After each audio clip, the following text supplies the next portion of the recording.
този хубав есенен октомврийски ден децата от Целодневна детска градина Пламъче с усмивки, песни и добро настроение поеха към Бакаджика. Детска градина Пламъче да провежда инициативи, които са свързани с екотуризма и с това, което ще направи децата по-уверени в това да пазят природата, да се чувстват изключително въодушевени от това, че те са с дядо и то е сигурната опора, защото съвместното участие на дядовците прави децата още по-уверени в игрите, които съвместно ще играят. Освен децата, които бяха видимо развълнувани, щастливи и нетърпеливи да стигнат до Бакаджика и да започнат игрите, дядовците също не скриха радостта от екскурзията. За първи път отивам с внучката си.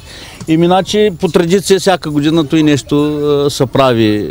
Зелено училище или така. На времето така беше с моите деца.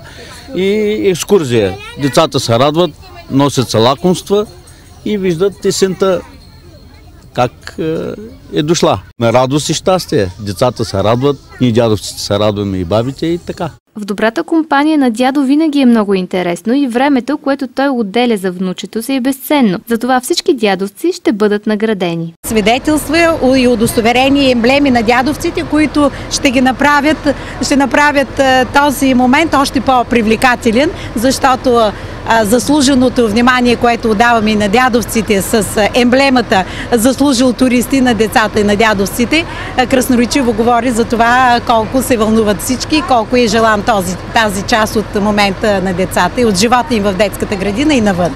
Шалото на рамо, хляба в турбичка. Мама, колко е добричка. Шаро, ти се връщай, дириш си белята. Само хора ходят горе в планина.